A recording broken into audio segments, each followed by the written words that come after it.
ETF index mutual funds నేర్చుకుని stock మార్కెట్లో రాణించాలనుకుంటున్నారా? వెంటనే ఈ నెంబర్కి కాల్ చేయండి.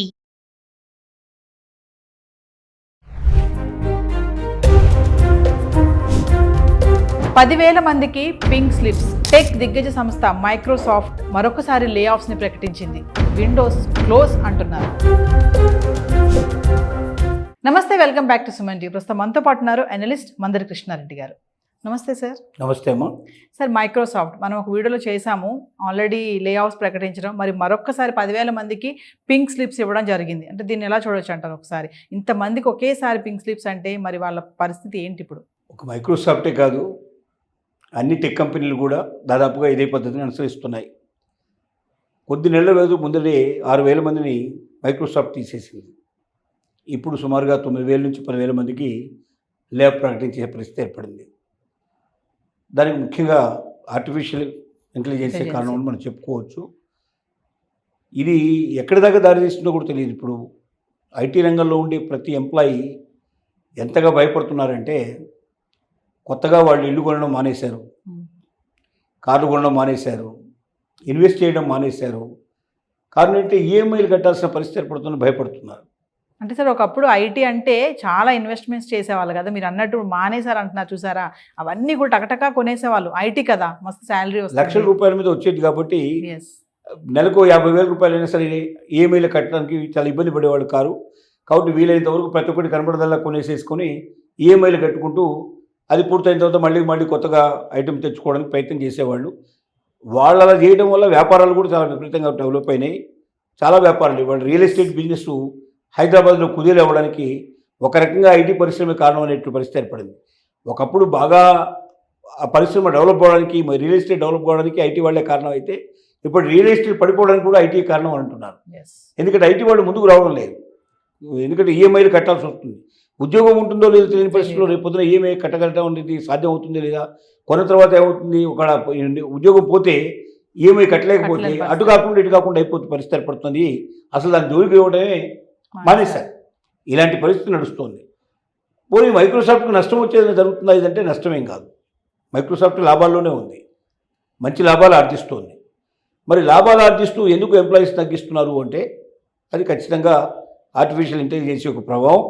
దానివల్ల ఏమవుతుందంటే ఉద్యోగాలు తగ్గుతాయి. ఎందుకంటే ఏఐ ఎక్కువ పని చేసేస్తుంది, వందల వేల మంది పని ఏఐ చేస్తుంది. కాబట్టి దాంట్లో ఆ ఉద్యోగుల యొక్క అవసరం లేదనే ఉద్దేశంతో తగ్గించుకుంటూ వస్తున్నారు. ఇంకోటి, వేరే వాడితో కాంపిటీషన్లో వెళ్ళాలన్నా కూడా ఉద్యోగులు తగ్గించుకోవడం వల్ల వాళ్ళకేమిటంటే బాగా పెరుగుతాయి, అంటే వాళ్ళ యొక్క లాభాలు బాగా పెరుగుతాయి. పెరగడం వల్ల ఎక్స్టెండ్ చేయడానికి కూడా, ఆ లాభాలు వేరే చోట ఇన్వెస్ట్ చేయడానికి కూడా పాసిబిలిటీస్ ఉంటాయనేది ఒక ఆలోచన. ఉన్న ఎఫిషియెంట్ ఉద్యోగులను మాత్రమే ఉంచుకోవాలి, వాళ్ళ ద్వారా మాత్రమే మనం ఏమైనా భవిష్యత్తు లోపల ముందుకు వెళ్ళడానికి అవకాశం ఉంటుందనేది దాన్ని దృష్టిలో పెట్టుకుని కూడా ఇన్ఎఫిషియన్సీ ఉండేటువంటి వాళ్ళని, ఎక్కువగా పెద్దగా ఉపయోగం లేదు భవిష్యత్తులో ఏఐలో వీళ్ళు పనికిరా అనుకున్న వాళ్ళని, ఇలాంటి వాళ్ళని ఏరేసే ప్రయత్నం చేస్తూ ఉన్నారు.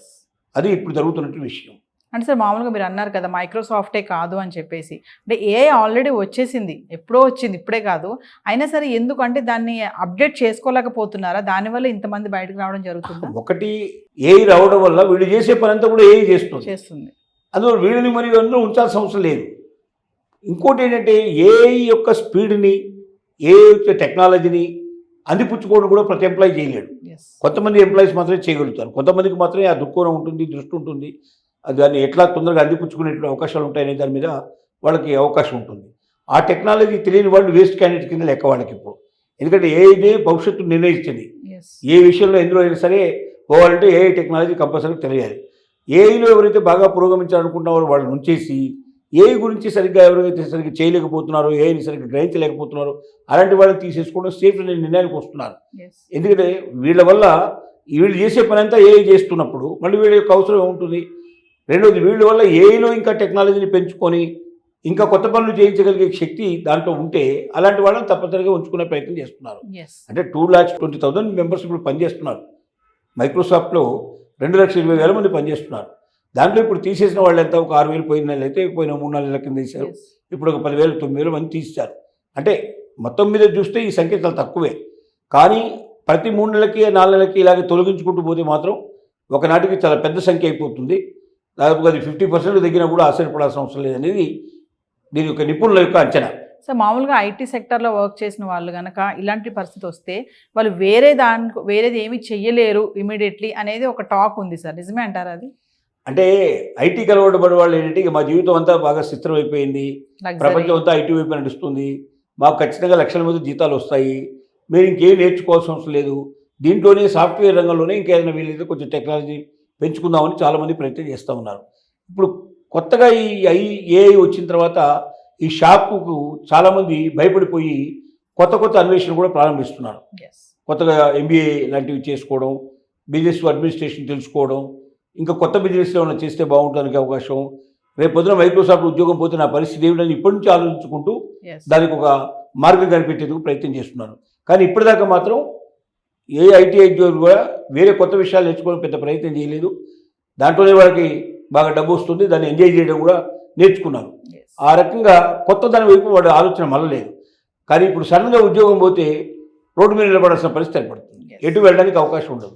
కాబట్టి ఐటీ ఉద్యోగులందరికీ ఇచ్చే సలహా ఏమిటంటే వాళ్ళు ఏదైనా ఇంకా కొత్త విషయాల మీద దృక్కోణం చేయించి ఐటీ ఉద్యోగం పోతే నేను ఎలా బతకాలి దాని మీద ఈ రోజు నుంచి ఆలోచించి దానికి ఏదైనా సరైన మార్గం కనిపెట్టుకొని అటువైపు ప్రయాణం చేస్తే డెఫినెట్గా వాళ్ళ భవిష్యత్తు బాగుండే అవకాశాలు ఉంటాయి. Thank you sir.